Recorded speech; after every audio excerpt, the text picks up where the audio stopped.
This is part 3 of the chapter 2.2 lecture. So we're going to finish this up with a graph called a stem and leaf plot.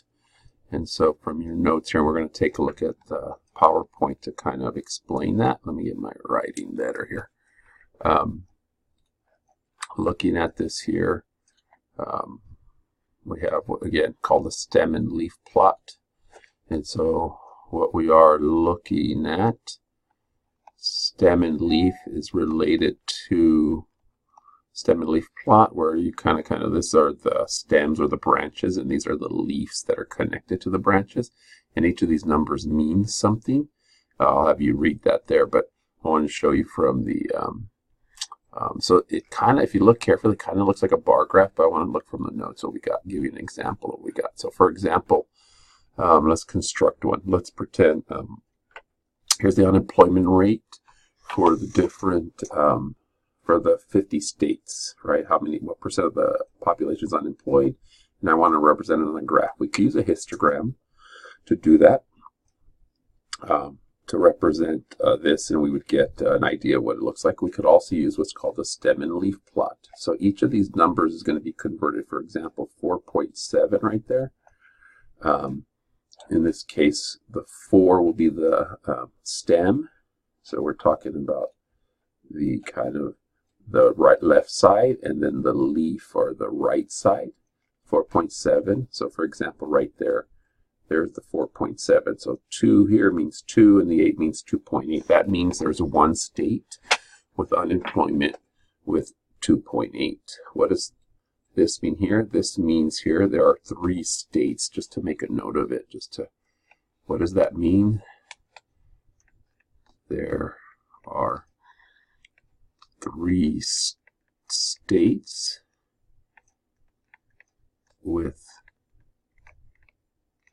unemployment. Sorry for my writing. This tablet doesn't let me write clearly. 3 states with unemployment rates at 3.8%, and that's what that means right there, and so forth. So, and again, what it looks like is most of the states have unemployment rates in the 5%, since that's the highest set of leaves. There's more leaves there. So that's what we're talking about, and that's what a stem and leaf plot is. We're not going to do it by hand. We would do stem and leaf plots using StatCrunch. And so for example, let's take these Wendy's times that we had earlier. We would hit graph, stem and leaf. This is from a previous example to just show you. See all those numbers here, compute, and then you can see here what StatCrunch is doing. Oh, I used one. That's probably not the best example. Let's use these. I wonder if this is going to work out. These numbers here, which are heights of students in my stats class last semester. So let's go ahead, stem and leaf plot. Let's pick the heights there, compute. And so, yeah, that's a little bit better. You can see 58, 59, 60. This goes up to 64, and then 65. So you can see most people in this class, they're around 62, 63 inches. That's where our highest values are. So that's a stem and leaf plot. Let's go ahead and take a look at another type of graph that we have in this class that we look at, to look at the distribution. We're trying to look at how the numbers are spread out. And again, this is called here, this would be a dot plot. This is a dot plot here. Okay, and you can see it looks like a histogram, but we use dots instead of a frequency, so you can actually count how many are there within it. And then the class widths, in this case, are just ones here, but they're dots instead of bars, and that's all a dot plot is. And so we would do the same thing if we went to StatCrunch and we wanted to look at the heights here. We can do that, a dot plot. And some people like dot plots over histograms.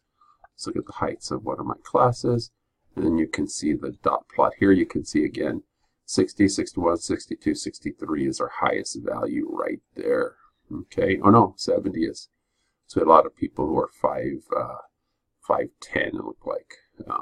Probably, and that's what that would be there when we're looking at that. So that's a dot plot. That's what we're looking at there. Let's finish this off here. So here's an example again of a dot plot.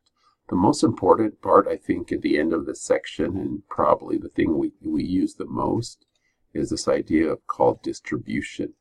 When we look at these graphs, we're looking at shapes. What are the shapes? We ask that question, what are the shapes of the graphs, or what's the shape of the distribution?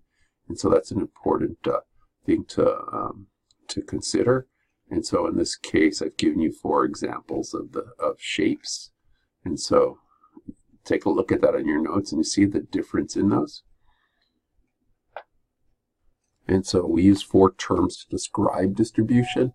What we're looking at is what's called uniform distribution, bell-shaped. Another word we use for bell-shaped here, bell-shaped. Another word is we're going to start to use the word what's called normal, bell-shaped, symmetric, skewed right and skewed left. So that's what would go into your note sheets there when we're talking about the shape. So you have uniform distribution. The highest frequency occurs in the middle and frequency down. This is going to be bell-shaped. The tail to the right of the peak is longer than the tail to the left. The tail to the right of the peak is longer than the tail to the left. So this is what we call skew right wherever the tail's longer, and then we say skewed left. So you have that. And then so we look at this here, we can see this is uniform, bell-shaped, skewed right and skewed left. And so for this last example, look at the shape. What shape would we say? This is skewed right. Their tail is on this side. It's a longer tail. So skewed right is what we have there. And so this is going to be an important skill for you guys to know and do. That's it. We're done.